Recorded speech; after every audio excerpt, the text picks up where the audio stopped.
मुराद अली शाह पर किस्मत की देवी एक बार फिर से मेहरबान।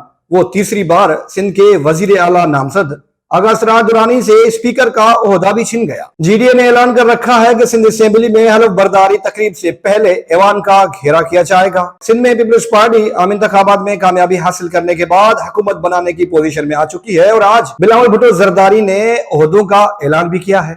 बिलावल ने कहा है कि सिंध में वजीर आला के उम्मीदवार मुराद अली शाह होंगे।